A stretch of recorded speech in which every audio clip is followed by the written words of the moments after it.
Hello friends, तो कैसे हैं आप सब। Welcome to my channel Wangshan world. तो मैं आपके लिए लेके आ चुकी हूँ एक ब्रांड न्यू लव स्टोरी। हाँ, ये सच है कि ये स्टोरी एक ड्रामे से ली गई है, लेकिन आई प्रॉमिस ये वाला फैन फिक्शन आपको बहुत अच्छा लगेगा और सुनने में बहुत मज़ा आएगा। तो प्लीज़ रिएक्ट ज़रूर कीजिएगा, आपको ये कैसा लगा, कैसी स्टोरी लगी। और हाँ, लाइक एंड शेयर करना मत भूलिएगा। तो फ्रेंड्स, चलिए चलते हैं स्टोरी की तरफ। तो स्टोरी के फर्स्ट में हमें दिखाया जाता है एक रिच मैन जिसकी खुद का बिज़नेस होता है और वो बिज़नेस इसने खुद ही डेवलप किया होता है। इस बिज़नेसमैन के जो प्रोडक्ट वो जगह जगह पर फेमस है। ये बिज़नेसमैन थोड़ा एटीट्यूड वाला है और इसका नाम है वीइंग। वीइंग अपनी फैमिली में सबसे छोटा है। इसके 2 बड़े भाई हैं जिनकी शादी हो रखी है, मम्मी पापा हैं, और वीइंग अपनी फैमिली से अलग रहता है क्योंकि वीइंग को किसी की रोक टोक पसंद नहीं है और वो अपना खुद का नाम रोशन करना चाहता है क्योंकि वो किसी के सहारे जीना नहीं चाहता। इसलिए उसने खुद का बिज़नेस स्टार्ट किया और इतने बड़े मुकाम तक पहुंचाया कि जो खुद की फैमिली का बिज़नेस है उसकी बराबरी कर सके। फिर हम देखते हैं कि वीइंग एक बड़ी सी कार में अपने सेक्रेटरी के साथ वहाँ से उतरता है। तो वीइंग ब्लैक गेटअप में था, black coat, black pants, black shoes and black goggles पहन रखे थे। एकदम एटीट्यूड वाला सीन था। तो वहाँ पर सभी लोग, बॉयज़ एंड गर्ल्स, लड़कियाँ जो भी थी, वो वीइंग को देखते हैं और वो ठंडी आँखें भरती थी, ये कितना हैंडसम है। और वहाँ खड़े एम्प्लॉयज़ भी बोलते हैं कि इसमें कितना एटीट्यूड है। वीइंग अपने सेक्रेटरी से पूछता है कि आज की जो भी मीटिंग थी क्या वो फ़िक्स है। सेक्रेटरी कहता है हाँ जी, बिल्कुल बिल्कुल फिक्स है और जो आपने अपॉइंटमेंट लेने को कहा था उसी टाइम पर लिया है। ये सुनकर वीइंग अपने ऑफिस में जाकर बैठ जाता है। वीइंग अपने कैबिन में जाकर बैठने के बाद वहाँ पर 2-3 जो इम्पोर्टेंट एम्प्लॉयज़ होते हैं वो उनके ऑफिस में जाते हैं और वीइंग पूछता है बताओ आज की क्या डिटेल्स हैं। तो वो एम्प्लॉयज़ सारी डिटेल्स बताते हैं और बोलते हैं कि अपना बिजनेस एकदम फर्स्ट क्लास जा रहा है सर। तो वीइंग अपना सर हिलाता है और पूछता है कि कहीं और कोई दिक्कत तो नहीं, कहीं हम पीछे तो नहीं रह गए। मुझे हमेशा फर्स्ट में आना है, तुम लोगों को पता है ना। तो सारे एम्प्लॉयज़ बोलते हैं हाँ सर, हमें पता है, आप बेफिक्र रहिए, हमारी कंपनी सबसे आगे है। इतना कहकर सारे एम्प्लॉयज़ वहाँ से चले जाते हैं और वीइंग अपने कैबिन में अकेला बैठा होता है। तभी उसके टेबल पर पड़ा फ़ोन रिंग करता है। वो कॉल उसके बड़े भाई का था। तो वीइंग कॉल पिक करता है और बोलता है हेलो। तो उसका बड़ा भाई बोलता है, वीइंग का बड़ा भाई बोलता है कि आज का क्या ख्याल है, तुम घर पे आने वाले हो या नहीं। तो वीइंग कहता है ये आपने अपना नया नंबर लिया है क्या। तो वीइंग का बड़ा भाई जैंग चैंग कहता है इससे तुम्हें क्या मतलब, तुम तो मेरा कॉल कभी उठाते नहीं, तब मुझे नया नंबर लेना पड़ा। तो वीइंग कहता है काम क्या है बोलो। तो जैंग चैंग कहता है कि आज हमारे डैड कंपनी का वारिस चुनने वाले हैं, तो तुम आने वाले हो ना घर। तो वीइंग कहता है मुझे तुम्हारी कंपनी का वारिस बनने में कोई इंटरेस्ट नहीं है, सो प्लीज़ मैं मेरे काम में बहुत बिजी हूँ, मैं नहीं आ सकता। तो जैंग चैंग कुछ बोलने लगता है, इतने में वीइंग कॉल कट कर देता है। तो जैंग चैंग की वाइफ बोलती है क्या हुआ, वीइंग ने कॉल कट कर दिया। तो वो कहता है हाँ। तो उसकी वाइफ कहती है ये कितना एटीट्यूड में रहता है और इसमें ये कितना बदतमीज़ है, इसमें बिल्कुल भी तमीज़ नहीं है। तुम टेंशन मत लो, कंपनी का वारिस तुम्हें ही चुनेंगे। तुम्हें पता है ना वीइंग को डैड बिल्कुल भी पसंद नहीं करते और तुम वैसे भी उनके बड़े बेटे हो, तो तुम्हें ही उन्हें वारिस चुनना चाहिए। तुम टेंशन मत लो, तुम्हें ही वारिस चुनेंगे। फिर हम नेक्स्ट सीन में देखते हैं वीइंग की मॉम और वीइंग के डैड। वो पहले से ही अपने मीटिंग रूम में बैठे थे और इतने में उनके 2 बेटे और उनकी वाइफ्स आ जाती हैं। वो भी अपनी अपनी जगह बैठ जाते हैं। तो वीइंग के डैड कहते हैं क्या हुआ, किसी ने फ़ोन किया उसको। तो जैंग चैंग कहता है हाँ मैंने कॉल किया, लेकिन उसने मेरा कॉल काट दिया और वो नहीं आने वाला, उसने साफ साफ मना कर दिया। तो वीइंग के डैड को ये सुनकर बिल्कुल भी अच्छा नहीं लगा। तो वो अपना फ़ोन उठाते हैं और वीइंग को कॉल करते हैं। और तो वीइंग कॉल उठाता है और कहता है क्या हुआ डैड, कुछ काम है। तो वीइंग के डैड कहते हैं हाँ तुम्हें आज यहाँ मीटिंग में बुलाया गया था, तुम आए नहीं। तो वीइंग कहता है ओके डैड, मैं अभी आता हूँ। तो वीइंग के डैड जैंग फीमैंग अपने फ़ोन को रख देते हैं और जैंग चैंग कहता है क्या हुआ डैड, वो नहीं आ रहा ना, मैंने बोला था ना वो बिल्कुल भी नहीं आता, वो बिल्कुल बदतमीज़ है, वो वारिस बनने के लायक नहीं है। जैंग फीमैंग मतलब वीइंग के डैड कहते हैं कि तुम सब चुप रहो, विंग अभी आ रहा है और उसके आने के बाद ही हमारी मीटिंग स्टार्ट होगी। वहाँ बैठा विंग का भाई जेंगमो, वो कहता है कि मैंने शेयर होल्डर्स सारे संभाल रखे हैं और वो बहुत अच्छे चल रहे हैं। ये बात सुनकर जेंग फिमेंग को अच्छा लगा। इतने में विंग वहाँ आता है और कहता है, कैसे हैं डैड, कैसे हैं मॉम। विंग की मॉम उसको बिल्कुल भी प्यार नहीं करती और वो उसे बिल्कुल भी नहीं जताती कि वो उसकी मॉम है। तो विंग अपनी मॉम से बात नहीं करता, सीधे अपने डैड से बात करता है और वो वहाँ पर बैठता भी नहीं है। तो विंग कहता है, हाँ बोलिए डैड, क्या बात है। तो जेंग फिमेंग कहते हैं कि आज हम अपनी कंपनी के वारिस चुनने वाले हैं, तो तुम यहाँ बैठो और हमारी कंपनी में शामिल हो। तो विंग कहता है, नहीं डैड, मेरा बिज़नेस मेरे लिए काफ़ी है और वो बहुत अच्छे लेवल पे चल रहा है। तो जेंग फिमेंग कहते हैं, तुम्हारा घर आने का प्लान क्या है, तुम घर कब शिफ्ट हो रहे हो।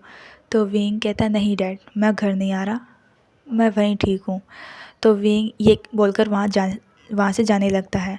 तो जियांग फिमेंग कहता है, विंग रुको, मैंने तुम्हें अपनी कंपनी का वारिस चुना है। तो विंग थोड़ा सोचता है और हैरान हो जाता है और वहाँ पर ये बात सुनकर सभी हैरान थे।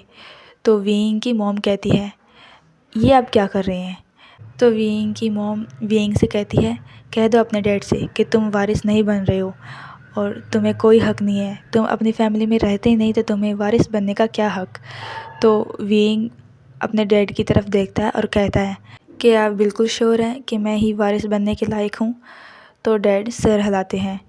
तो विंग कहता है, ठीक है, मैं अपनी कंपनी के सारे काम ख़त्म करके हम परसों मीटिंग रखते हैं, क्योंकि कल मैं बिज़ी हूँ, कल मेरी अपॉइंटमेंट है मीटिंग की। तो हम ये सारी बातें और फॉर्मेलिटीज़ परसों करेंगे, क्या आपको ये मंज़ूर है। तो विंग के डैड बोलते हैं, हाँ मुझे मंज़ूर है। ये बोलकर विंग वहाँ से चला जाता है एक एटीट्यूड स्माइल के साथ। जेंगमो और उनकी वाइफ बिल्कुल हैरान थे और बिल्कुल भी खुश नहीं थे कि वो विंग वारिस बनने वाला है कंपनी का। वो एकदम टेंशन में आ जाते हैं। फिर हम देखते हैं कि विंग की मॉम विंग को रोक कर कहती है अकेले में, तुम्हें तो हमारी कंपनी में बिल्कुल भी इंटरेस्ट नहीं है, तो तुम्हें वारिस बनने में कैसे इंटरेस्ट आ गया। तो विंग एक स्माइल के साथ कहता है, आपको पता है कि मैं जब भी अकेला होता हूँ और दुख में होता हूँ या कहीं मुझे हर्ट होता है तो मेरे मुंह से मॉम शब्द निकलता है। और सबसे मज़ाकिया बात तो ये है कि मेरी तो मॉम कोई है ही नहीं, फिर भी मॉम ही क्यों निकलता है। ये बात विंग इसलिए बोलता है क्योंकि विंग की मॉम विंग को बिल्कुल भी प्यार नहीं करती और वो बिल्कुल भी नहीं जताती कि वो उसके लिए कितना इम्पोर्टेंट है। तो ये बात सुनकर विंग की मॉम बिल्कुल चुप हो जाती है और विंग ये बात कहकर वहाँ से चला जाता है। विंग अपनी कार में बैठा सोच रहा होता है कि ये मैं क्या करके आ गया, मैं वारिस, और मैं ये सब कैसे करूँगा अकेला। तो ये मतलब विंग उनके सामने तो एकदम कॉन्फिडेंस होता है, लेकिन अकेले में वो बिल्कुल डर जाता है और वो सोचता है, कोई ना विंग, तुमने इतने सारे अच्छे काम किए हैं और ये भी तुम काम संभाल ही लोगे, तुम इतने मेहनती जो हो, तुम्हें किसी के सामने झुकना नहीं है, तो तुम डरो मत। विंग अपने आप को संभालता है, समझाता है। विंग अपने गाड़ी से उतरकर अपने ऑफिस में जाता है और सारे एम्प्लॉयज़ विंग को देखकर खड़े हो जाते हैं और विंग अपने ऑफिस में मतलब अपने कैबिन में चला जाता है। तो एम्प्लॉय सारे बात करते हैं कि आज बॉस इतने चुप क्यों है, क्या बात हो सकती है, हम पे कोई काम ज़्यादा तो नहीं आने वाला। तो ये सारे एम्प्लॉयज़ ऐसी सब बातें कर रहे होते हैं। तो सेक्रेटरी विंग के ऑफिस में जाता है और वो बताता है कि आपकी इतने टाइम इतनी मीटिंग है। तो विंग कहता है, कोई ना, मैं हैंडल कर लूँगा, अब तुम जाओ। तो सेक्रेटरी वहाँ से चला जाता है। तो विंग अकेले में सोचता है, क्या मैं वारिस बनने वाला हूँ और इससे मेरी कंपनी में कोई असर तो नहीं पड़ेगा, क्या मैं घाटे में चला गया तो विंग अपने आप को दिलासा देता है, कुछ नहीं होगा ऐसा विंग, तुम है ना अपनी कंपनी का शो ऑफ करो वारिस के ज़रिए और तुम्हारी कंपनी कितनी अच्छे से चलेगी, तुम्हारी कंपनी का नाम होगा हर जगह। तो विंग ये बात सोचकर खुश हो जाता है और उसको थोड़ा और कॉन्फिडेंस आता है कि वो वारिस बनने में बिल्कुल भी डरे नहीं। और कुछ न्यू प्रोडक्ट पहले से उसके दिमाग में थे कि वो अपनी कंपनी के लिए लॉन्च करे। तो अपने सेक्रेटरी को बुलाता है और वो कहता है कि चलो सेक्रेटरी, तैयार हो जाओ हमारी कंपनी को एक नया रूप देने के लिए। तो सेक्रेटरी भी थोड़ा हैरान होता है और कहता है क्या हुआ बॉस, अभी तो आप बिल्कुल चुप लग रहे थे और एकदम से ऐसे में। तो विंग कहता है तुम ये मत सोचो, ये सोचो कि हमारी कंपनी कहाँ तक डेवलप करेगी। अब हम अपनी कंपनी को एक फेमस ब्रांड बनाने वाले हैं। सेक्रेटरी अपने दिमाग में सोच रहा होता है, पता नहीं बॉस को क्या आइडिया आ गया है, क्या करेंगे अब बॉस। तो विंग अपनी कार में बैठता है और एक खुले मैदान में चला जाता है। तो सेक्रेटरी पूछता है बॉस हम यहाँ क्यों आए हैं। तो विंग कहता है हम पंजिंग जंपिंग करने वाले हैं। तो सेक्रेटरी कहता है क्या इतनी हवा चल रही है और आप पंजिंग जंपिंग की सोच रहे हैं। तो विंग कहता है नहीं, आज मौसम सही है, मैंने इंटरनेट पे चेक कर लिया था, ये मौसम बिल्कुल राइट है पंजिंग जंपिंग करने का। तो तुम टेंशन मत लो, और मैं कल से वैसे भी एक नई उड़ान भरने वाला हूँ, तो आज का दिन मुझे अच्छे से पंजिंग जंपिंग करनी है। तो विंग पंजिंग जंपिंग के सूट पहनता है और अपने से पैराशूट को अटैच करवा लेता है। तो विंग पहाड़ी से छलांग लगाता है। तो पैराशूट की वजह से विंग उड़ने लगता है और वो पहाड़ी से ऊपर चला जाता है और एक ठंडी ठंडी हवा लेता है। और उसे विंग को ये सब करने में बहुत मज़ा आ रहा था। वो कहीं उधर जा रहा था, कहीं उधर जा रहा था, वो देख रहा था यहाँ से कितना अच्छा नज़ारा लग रहा है, कितना सुकून है यहाँ पर, यहाँ ऊपर से पेड़ कितने अच्छे लग रहे हैं और पक्षी भी साथ में उड़ रहे हैं, कितना मज़ा आ रहा था। हाँ, बहुत ज़्यादा सुकून है यहाँ पर। तो सेक्रेटरी विंग को आवाज़ लगाता है बहुत ज़्यादा दूर मत जाइएगा प्लीज़, यहीं रहेगा, हवा ज़्यादा चल रही है आज। तो विंग को कुछ सुनाई नहीं दे रहा था, वो तो सिर्फ अपने ही मज़े में था। वो सब सारे नज़ारे देख रहा था और सूरज को भी ढलते हुए देख रहा था। विंग को किसी की आवाज़ सुनाई नहीं दे रही थी, वो हवा के मज़े ले रहा था। वो देखता है कि वाह, कितने अच्छे बर्ड्स उड़ रहे हैं, कितने अच्छे पेड़ लग रहे हैं और ये ट्रैक्टर भी कितना अच्छा उड़ रहा है। फिर विंग देखता है ट्रैक्टर उड़ रहा है, ये कैसे हो सकता है। फिर विंग अपने साइड में से देखता है तो एक बड़ा तूफ़ान विंग की ओर आ रहा होता है। विंग बहुत डर जाता है, वो कहता है वो मैं अब क्या करूं, इतना बड़ा तूफ़ान। एक बड़ा सा ट्विस्टर अपने में सारे सामान को समा ले रहा था और इतनी तेज़ हवा चलने लगी थी कि विंग में जो अपना पैराशूट था वो बिल्कुल भी कंट्रोल में नहीं रहा। विंग भी उस ट्विस्टर के चपेट में आ जाता है और विंग के साथ सेक्रेटरी और एम्प्लॉयज़ आए थे, वो बहुत ज़्यादा परेशान हो रहे थे कि बॉस वापस आ जाइए, तूफ़ान आ रहा है, बहुत बड़ा तूफ़ान आ रहा है। तो विंग का तो पैराशूट उसमें कंट्रोल में बिल्कुल भी नहीं था। सेक्रेटरी ये सब बहुत परेशान थे और ज़ोर ज़ोर से चिल्ला रहे थे बॉस वापस आ जाइए, तूफ़ान आ रहा है। लेकिन विंग को वो आवाज़ें बिल्कुल भी नहीं सुनाई दे रही थी। एम्प्लॉय और सेक्रेटरी को वहाँ से गार्ड के द्वारा ले जाया जाता है क्योंकि वहाँ पर एक तूफ़ान आ गया था और सेक्रेटरी और उनका रुकना बहुत मुश्किल था, उनकी जान को खतरा भी था। तो वो वहाँ से चले जाते हैं। विंग तो बेचारा एक ट्विस्टर में फंसा हुआ था और वो उसे खुद भी समझ नहीं आ रहा था कि वो क्या करे। विंग चिल्ला रहा था कि बचाओ, कोई तो मुझे बचा लो, मैं मरना नहीं चाहता, मेरी कंपनी से डूब जाएगी, अभी तो मेरे मरने की उम्र भी नहीं हुई है और मुझे अभी हेवन के रास्ते नहीं जाना, प्लीज़ गॉड मेरी हेल्प करो। तूफ़ान और ज़्यादा बढ़ जाता है, ट्विस्टर विंग को अपने में लपेट लेता है और विंग बेहोश हो जाता है। फिर हमें नेक्स्ट डे को दिखाया जाता है कि एक आर्मी ऑफिसर अपनी ड्यूटी पर होता है और वो आर्मी ऑफिसर बहुत ही हैंडसम होता है। इस आर्मी ऑफिसर की कल से हॉलीडेज़ होने वाली है, आज उसका अपनी ड्यूटी पर लास्ट डे है। इस हैंडसम आर्मी ऑफिसर का आज ड्यूटी पे लास्ट डे है, तो आज उसका एक लास्ट मिशन भी है। तो अपने कमांडर्स मतलब जो उस मिशन पर अपनी टीम को साथ में लेकर जाता है। और जिस हम आर्मी ऑफिसर्स की बात कर रहे हैं वो एक नॉर्थ कोरिया वाला आर्मी ऑफिसर है। तो ये अपनी टीम को एक मिशन पे लेके जाता है और जो नॉर्थ कोरिया और साउथ कोरिया का जो बॉर्डर है, उधर साउथ कोरिया ने नॉर्थ कोरिया के कुछ मेंबर्स मतलब लोग पकड़ रखे थे, तो वो उन्हें छुड़वाने जाता है। तो ये आर्मी ऑफिसर, नॉर्थ वाला आर्मी ऑफिसर बॉर्डर पर जाता है और उन साउथ वाले ऑफिसर से बोलता है कि हमारे जो भी मेंबर्स तुम लोगों ने पकड़े हैं वो उन्हें छोड़ दिया जाए।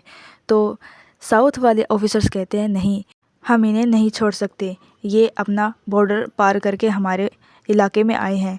तो नॉर्थ वाला ऑफिसर कहता है कि ये बेगुनाह है, ये सिर्फ नॉर्थ कोरिया के बेगुनाह लोग हैं।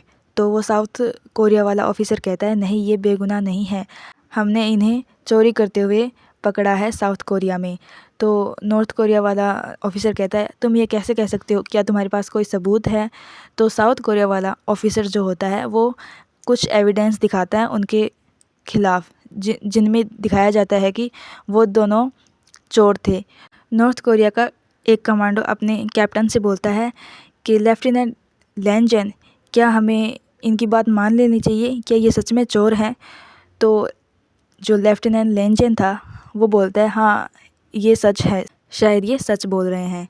तो कैप्टन लैंजन बोलता है कि हम इनके खिलाफ़ सख्त कार्रवाई करेंगे, तो आप प्लीज़ इन्हें छोड़ दीजिए, हम भी आपके ऊपर हथियार नहीं तानेंगे और आप भी हम पर फायर मत करना क्योंकि हम ऐसा कोई काम नहीं करेंगे।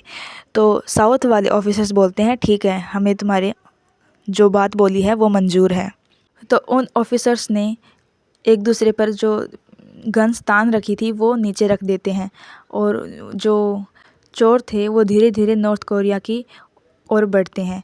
लेकिन जो चोर थे मतलब जासूस थे, उन्हें पता चल चुका था कि नॉर्थ कोरिया वाले उन्हें गिरफ़्तार करेंगे। तो उन्होंने अपनी गन निकाली और फायर कर दिया। तो सभी ने अपनी अपनी गन्स उठा ली, एक दूसरे पर फायर करने ही वाले थे। तो इतने में दोनों बॉर्डर के ऑफिसर्स पर जो वॉकी टॉकी फ़ोन होता ना वो बोलता है और कहते हैं कि हमें नॉर्थ कोरिया से कोई दुश्मनी नहीं लेनी है। और उधर नॉर्थ कोरिया के पास भी वॉकी टॉकी होता है, तो उसमें से मतलब जो उनके बड़े ऑफिसर थे वो बोलते हैं कि हमें भी साउथ कोरिया से कोई दुश्मनी नहीं लेनी है। तो वो दोनों फायरिंग रोक देते हैं, साउथ कोरिया वाले भी और नॉर्थ कोरिया वाले भी। और उन थीफ को जो कैप्टन लैंजन था वो उनको पकड़ लेता है और कहीं नहीं जाने देता।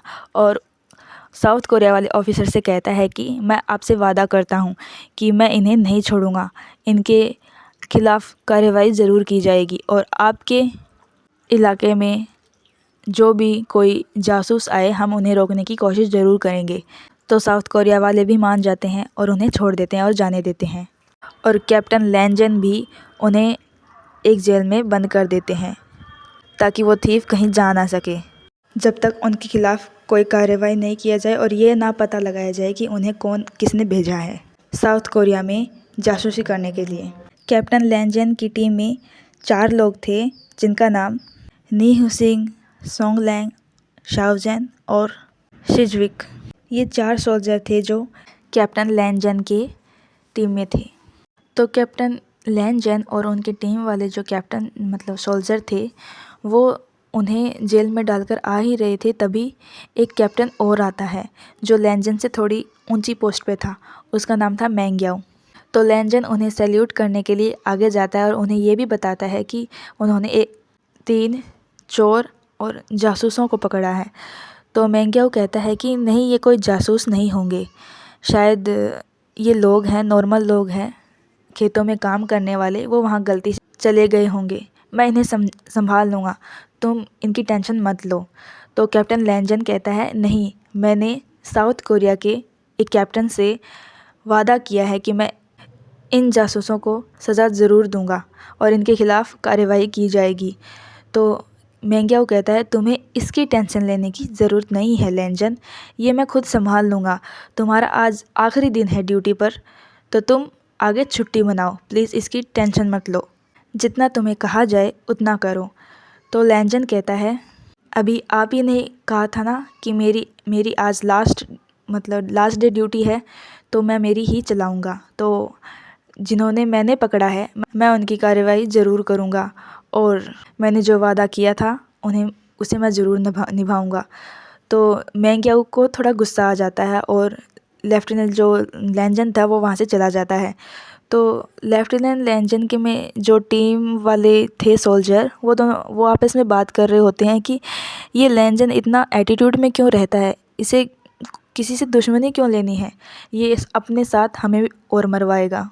कैप्टन लैंजन ने कमांडो मैंग्यो के साथ ऐसा बिहेवियर किया तो हमें आगे ये ज़रूर भुगतना पड़ेगा। ये कैप्टन लैंजन के बारे में ये नी हुसिंग बातें कर रहा था। तभी सोंगलेंग बोलता है कि जो भी हो हमें कैप्टन लैंजन की बात ज़रूर माननी चाहिए। तो नी हुसिंग थोड़ी सांस भर के कहता है, हाँ हाँ मैं कब मना कर रहा हूँ, हम तो इनकी बात मानते ही हैं, तभी तो हमारा प्रमोशन नहीं हो रहा। मैं सोच रहा था कि मेरा जल्दी से जल्दी प्रमोशन हो जाए, फिर मुझे इनकी बात नहीं माननी पड़ेगी। नी हुसैन कहता है, आज हमें ये ड्यूटी निभानी है, फिर तो हमारी हॉलीडेज़ होगी। बस आज का दिन ये जल्दी से निकल जाए, शांति से, वो भी। फिर हम देखते हैं कि कैप्टन लैंजन और सोंगलेंग दोनों जंगल का एक राउंड लगाने जाते हैं। और क्योंकि कल रात तूफ़ान आया हुआ था ना, तो वो सब देख रहे थे कि कहीं माइंस जो बिछाई हुई थी वो इधर उधर ना चली गई हो। तो सोंगलेंग और लैंजन दोनों चक्कर लगाते हैं। फिर हम देखते हैं अपना वीइंग कल रात तो एक ट्विस्टर में फंस गया था। तो हम देखते हैं कि वीइंग एक पेड़ से लटका हुआ होता है। और पता है वीइंग किस तरह से लटका हुआ होता है? उसने जो पैरासूट पहन रखा था ना, तो वो पेड़ से लटक जाता है और वो उसके अंदर था वीइंग। और वीइंग नीचे देखता है कि ये तो बहुत ऊंचाई पर लटका हुआ है। तो वीइंग एकदम चौंक कर उठता, अरे मैं ये कहाँ आ गया और मैं कहाँ हूँ, मैं ज़िंदा तो हूँ ना। फिर वीइंग थोड़ी हिलने की कोशिश करता है तो वो देखता, बहुत ज़्यादा दर्द हो रहा है, मैं तो हिल भी नहीं पा रहा, अब मैं नीचे कैसे उतरूँगा? हे भगवान, अब मैं क्या करूँ? मेरी तो कल मीटिंग भी है और मैं वारिस भी बनने जा रहा हूँ और मैं यहाँ पेड़ पे लटका हुआ हूँ। मेरी हालत तो देखो कैसी हो रखी है। मैं कोशिश करूँगा कि ये बात मीडिया में ना फैले कि मैं इस तरह से पेड़ पर लटका हुआ था। चलो मैं यहीं तो नहीं रहने वाला, अब किसी को आवाज़ लगाता हूँ, देखते हैं कोई आता है क्या। इस घने जंगल में कौन ही होगा। तो वीइंग आवाज़ लगाता है, प्लीज़ कोई है, मुझे बचा लो, मैं यहाँ लटका हुआ हूँ। वीइंग हेल्प हेल्प चिल्लाता है। तो हम लैंजन की तरफ देखते हैं तो लैंजन एकदम आवाज़ सुनता है। तो सोंगलेंग पूछता है, क्या हुआ कैप्टन? तो लैंजन कहता है, मुझे किसी की आवाज़ सुनाई दी, क्या तुम्हें सुनाई दी? तो सोंगलेंग कहता है, नहीं मुझे तो कोई आवाज़ सुनाई नहीं दी, और इतने घने जंगल में हमारे सिवा और होगा भी कौन? फिर लैंजन कुछ नहीं बोलता। तभी सोंगलेंग की वॉकी टॉकी पर एक सोल्जर बोलता है और उन्हें बुला रहा होता है, लैंजन और सोंगलेंग को। लेकिन लैंजन बोलता है कि सोंगलेंग तुम चले जाओ, मैं थोड़ा और चेक करके आता हूँ। तो सोंगलेंग वहाँ से चला जाता है और लैंजन वहीं पर अकेला रहता है। लैंजन अकेले थोड़ी दूर चल ही रहा होता है, तभी उसे और आवाज़ सुनाई देती है किसी लड़के की। तो लैंजन उस आवाज़ की ओर पीछा करता है और वहाँ वो देखता है कि कोई लड़का पैरासूट से एक पेड़ पर लटक रहा है। तो वीइंग भी लैंजन को देखता है। तो वीइंग को थोड़ा अच्छा लगता है कि चलो तुम आ तो गए, मुझे ढूंढने के लिए आर्मी ऑफिसर को भेजा है, वाओ सही है, भेजे भी क्यों ना, मैं इतना फेमस जो हूँ। फिर लैंजन को थोड़ा वियर्ड लगता है कि ये कैसे। तो लैंजन अपनी गन निकालता है और वीइंग पर तान देता है। तो वीइंग कहता है, अरे अरे रुको रुको, मैंने कुछ नहीं किया, मैं यहाँ फंसा हूँ और तुम्हें मुझे बचाने के लिए यहाँ भेजा होगा। तो वीइंग नोटिस करता है कि जो आर्मी ऑफिसर की ड्रेस होती है ना, तो उधर नॉर्थ कोरिया वाला बैच लगा होता है। तो वीइंग कहता है, क्या नॉर्थ कोरिया, ये कैसे, मैं तो साउथ से हूँ। तो वीइंग ज़ोर से बोलता है, अच्छा तुम मेरी तरह यहाँ फंस गए हो, शायद तुम नॉर्थ कोरिया से आए होगे। तुम टेंशन मत लो, मैं तुम्हारी हेल्प कर दूँगा और तुम्हें नॉर्थ तक सही सलामत पहुँचा दूँगा, हम साउथ वाले बहुत अच्छे होते हैं। तो लैंजन बोलता है, चुप करो, कितनी देर हो गई तुम्हें बोलते हुए, मैं बोल नहीं रहा इसका मतलब ये नहीं कि मैं कुछ बोल नहीं सकता। लैंजन गन से इशारा करता है और कहता है, चलो नीचे उतरो, नीचे उतरो। तो वीइंग कहता है, तुम्हें दिख नहीं रहा मैं किस तरह से लटका हुआ हूँ और मैं कैसे नीचे उतर सकता हूँ? तो लैंजन कहता है, जल्दी जल्दी करो नहीं तो मैं शूट कर दूँगा। तो वीइंग कहता है, ठीक है मैं नीचे उतर रहा हूँ, तुम्हें ये सब करने की ज़रूरत नहीं। तो वीइंग जल्दी जल्दी से वो अपने पैरासूट वाले बेल्ट खोलता है और नीचे छलांग लगाता है। और जैसे ही वीइंग छलांग लगाता है, वीइंग को तो यही पता था कि वो नीचे ज़मीन पे गिरेगा, लेकिन ऐसा नहीं होता है। नीचे वांगजी था तो वो वांगजी के ऊपर लिमिट जाता है। तो वांगजी अपने हाथ खड़े रखता है और वांगजी तो उसको नहीं पकड़ता, लेकिन वीइंग है वो वांगजी को लिपटे रहता है, मतलब उसे छोड़ता नहीं। तो वांगजी कहता है, चलो चलो तुम उतरो अब नीचे, नीचे सही सलामत उतर गए हो। तो कहा अच्छा अच्छा, मैं तुम्हारे ऊपर गिर गया क्या, सॉरी सॉरी, मुझे माफ़ करना। फिर विंग कहता है तुम डरो मत, मैं तुम्हें ना अच्छी तरह से नॉर्थ कोरिया पहुंचा दूंगा, और ना तुम्हें डरने की कोई ज़रूरत नहीं, हम साउथ वाले बहुत अच्छे हैं, किसी को कुछ करते नहीं, और तुम्हें पता नहीं होगा कि मुझे ढूंढने के लिए कितने ज़मीन और आसमान एक कर दिया होगा। तो लैंजन विंग की बातों से पकड़ आता है और वो थोड़ी सी ठंडी सांस भर के कहता है तुम नॉर्थ कोरिया में हो। तो विंग बोलते बोलते रुक जाता है और कहता है हाँ, क्या क्या कहा तुमने, मैं नॉर्थ मतलब नॉर्थ साउथ से नॉर्थ आया हूँ, ऐसे हिचकिचाते हुए विंग बोलता है। तो वांग जी कहता है हाँ, तुम नॉर्थ कोरिया में आए हो।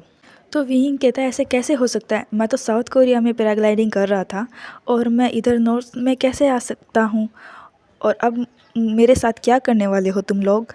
तो विंग डर वाली हंसी के साथ बोलता है वैसे भी तुम लोग मतलब तुम्हें ही पता है कि मैं साउथ से नॉर्थ में आया हूँ, तो तुम तो किसी को बताओगे नहीं, और मैं अपने आप अपना रास्ता ढूंढ लूँगा और तुम अपने आप अपने रास्ते जाओ। तो विंग भागने लगता है। तो लैंजन कहता है रुको। विंग डर के मारे अपने हाथ ऊंचे कर लेता है और कहता है ठीक है, मैं रुका हूँ, तुम मुझ पर शूट मत करना।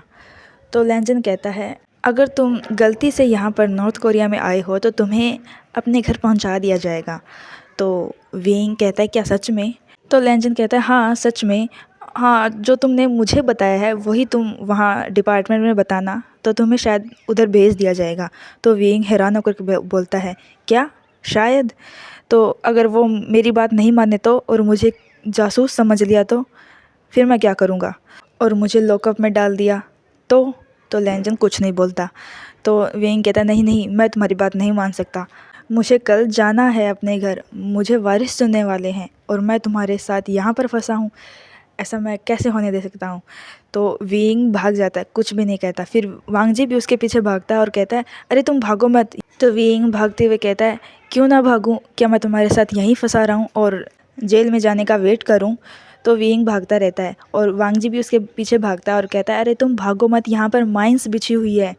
तो विंग और वांग जी दोनों रुक जाते हैं।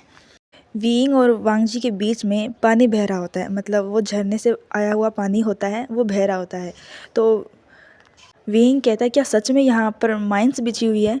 तो वांग जी कहता है हाँ, कल रात तूफ़ान आया था ना, तो माइंस उड़कर कहाँ कहाँ बिछ गई होगी, तो हमें भी खुद भी नहीं पता। तो वांग जी थोड़ा आगे आता है और एक पैर पानी में रखता है। जैसे ही वो पैर पानी में रखता है तो उसका पैर माइन पे पड़ जाता है और वांग जी को पता चल जाता है कि उसने माइन पर पैर रख दिया, और ये बात विंग को नहीं पता थी। तो विंग तो ऐसे वैसे अपनी बातें बोलता रहता है कि मैं तो जाऊंगा और तुम मुझे ऐसे नहीं रोक सकते, क्या पता तुम झूठ बोल रहे हो, यहाँ पर कोई भी माइन नहीं बिछा हुआ हो। फिर विंग देखता है क्या हुआ, तुम ऐसे खड़े क्यों हो, तुम बोल क्यों नहीं रहे। तो वांग जी बोलता नहीं है क्योंकि उसे पता था कि उसने एक माइन पर पैर रख दिया है। तो विंग कहता है क्या तुमने माइन पर पैर रख दिया है। तो वांग जी फिर भी कुछ नहीं बोलता। तो विंग कहता है अच्छा अपना पैर उठाओ। फिर वो उठाता नहीं है अपना पैर। तो चलो घूम के दिखाओ। फिर वो भी नहीं करता वांग जी। तो उसे पता चल जाता है कि उसने एक माइन पर पैर रख दिया, और वो उसका मजाक उड़ाने लगता है वांग जी का, कि ऐसा भी होता है क्या, जिसको पता है कि यहाँ पर माइन बिछी हुई है और जो एक्सपर्ट लोग हैं वो भी माइन पर पैर रख देते हैं। तो वांग जी कुछ बोल भी नहीं पा रहा था, मतलब उसने माइन पे पैर जो रख दिया था और वो कुछ कर भी नहीं सकता, विंग के पीछे भाग भी नहीं सकता था। तो वांग जी कहता है तुम चुप रहो, ठीक है ना। तो वांग जी का वॉकी टॉकी बजता है, उसमें आवाज़ आती है। तो वांग जी जैसे ही वॉकी टॉकी अपना उठाना लगता है, अपने हाथ में पकड़ने लगता है, वो नीचे पानी में गिर जाता है। तो वांग जी कहता है अरे यार। फिर विंग वो वॉकी टॉकी पकड़ लेता है और वांग जी कहता है थैंक यू, अब लाओ मुझे दे दो। तो विंग कहता है ऐसे कैसे मैं तुम्हें दे दूँ, मैं इतना भी अच्छा नहीं हूँ। अच्छा ठीक है, हम दोनों डील करते हैं, तुम मुझे कुछ नहीं करोगे, मैं तुम्हें ये वॉकी टॉकी दे भी दूँ तो वांग जी कहता है ठीक है, मैं तुम्हें कुछ नहीं करूँगा। फिर विंग कहता है ठीक है, तुम मुझे कुछ नहीं करोगे और मुझे अच्छे से यहाँ से भागने दोगे और मैं खुद अपना रास्ता ढूंढ लूँगा, तुम्हें मेरी मदद करने की ज़रूरत नहीं है। अब बताओ मैं साउथ की ओर कहाँ से जाऊँ, कौन सा रास्ता है, यहाँ पर तो दो रास्ते हैं। तो वांग जी कहता है तुम यहाँ नदी के किनारे किनारे जाना। तो विंग कहता है क्या मैं तुम पे विश्वास कर सकती हूँ। तो वांग जी कहता है तुम्हारे पास इसके अलावा कोई और रास्ता है। वेइंग कहता हाँ वैसे भी तुम ठीक बोल रहे हो, मुझे तुम पर विश्वास करना ही होगा। तो वांग जी कहता लाओ मुझे अब वॉकी टॉकी दे दो। तो वेइंग उसे वॉकी टॉकी नहीं देता, वो एक पानी के बहाव में रख देता है और कहता है ये तुम तक बहते हुए पहुंच जाएगा और मुझे पता है तुम मेरी सिचुएशन समझने की कोशिश ज़रूर करोगे। चलो अब मैं चलता हूँ और तुमने जो मेरी मदद की उसके लिए थैंक यू। वांग जी को ढूंढते ढूंढते हुए एक सोल्जर आ जाता है और वो वांग जी को आवाज़ लगाता है और जैसे ही वेइंग को वो आवाज़ सुनती है कि कोई सोल्जर यहाँ पर आ रहा है तो वेइंग कहता है अच्छा मैं चलता हूँ और तुम मुझ पर शूट नहीं कर सकते पीछे से, नहीं तो ये चीटिंग होगी। तो वेइंग भाग जाता है। वो सोल्जर और कोई नहीं शाओ सिंचेन था। तो वो वांग जी को आवाज़ लगाते हुए आता है कि मिस्टर लैनचन आप कहाँ हैं। तो लैनचन भी आवाज़ लगाता है मैं यहाँ हूँ। तो वो आता है कि आप यहाँ पर खड़े क्यों हैं, वो भी नदी के किनारे। तो वो गैस करता है कि आपने माइन पर पैर रख दिया है। तो वांग जी कहता है हाँ मैंने माइन पर पैर रख दिया है। शाओ सिंचन हड़बड़ी में आ जाता है और कहता है सर आप टेंशन मत लो, मैं अभी टीम को बुलाता हूँ माइन डिफ्यूज़ करने की। तो वांग जी कहता है नहीं टीम को बुलाने की ज़रूरत नहीं, मुझे तुम पे विश्वास है, तुम ये माइन डिफ्यूज़ कर सकते हो और तुमने ये प्रैक्टिस भी तो किया है। तो शाओ सिंचन कहता है क्या सर आपको सच में विश्वास है कि मैं ये माइन डिफ्यूज़ कर सकता हूँ। तो वांग जी बोलता है आंखों के इशारे से हाँ तुम कर सकते हो। तो वांग जी शाओ सिंचन को एक की देता है, कर लो ये की लो, इसकी हेल्प से करो। तो वो शाओ सिंचन माइंड को डिफ्यूज़ करने में लग जाता है। तो वांग जी डरते हुए कहता है अरे ध्यान से करना ठीक है ना।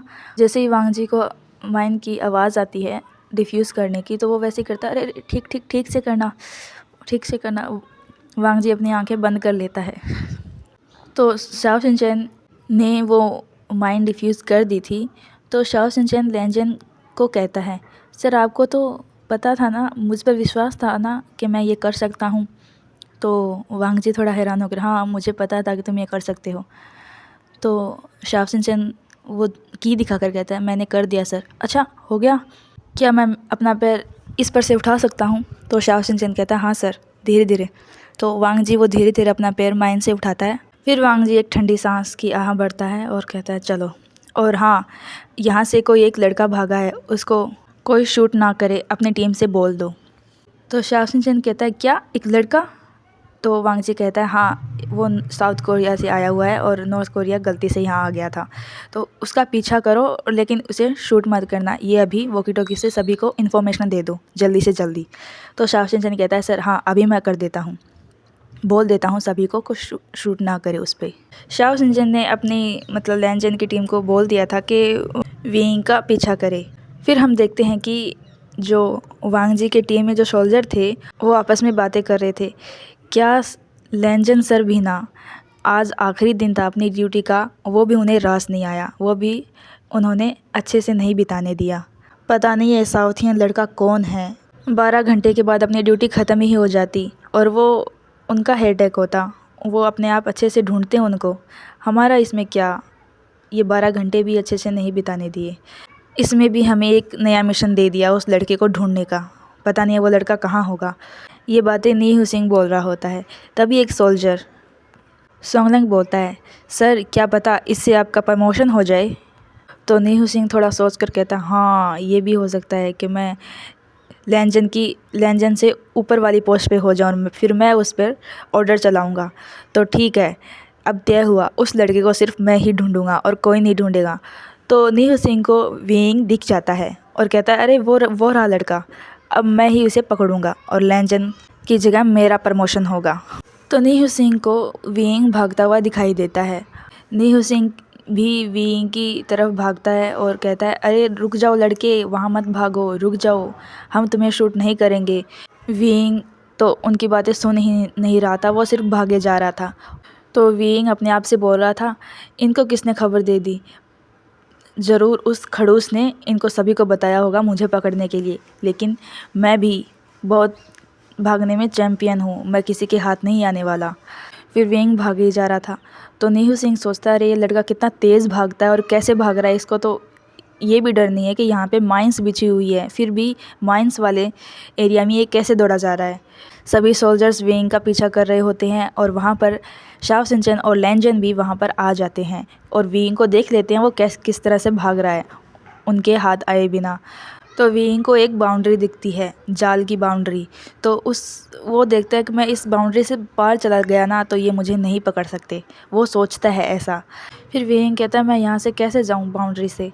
फिर वो देखता है कि एक पेड़ गिरा हुआ होता है बाउंड्री के उस पार और अपनी ओर से, तो वो उस पेड़ पर चढ़ जाता है। तो न्यू सिंह और लैन चैन और जो सभी सोल्जर थे वो सब हैरान हो जाते हैं और कहते हैं सर ये पागल हो गया है क्या, वो उधर माइंस एरिया में क्यों जा रहा है। फिर न्यू सिंह बोलता है अरे लड़के रुक जाओ, वहाँ मत जाओ, वहाँ मत जाओ। लेकिन विंग को सिर्फ उसकी हरकतें, मतलब जो इशारा कर रहा होता है ना वो दिखाई देता है, ना कि उसे कुछ सुनाई दे रहा होता है। लेकिन विंग उनको तो बिल्कुल नज़रअंदाज कर देता है और वो उधर सोच रहा होता है कि वो उधर जाए या नहीं जाए। न्यू सिंह कहता है ये लड़का खुद भी मरेगा और हमें भी मरवाएगा।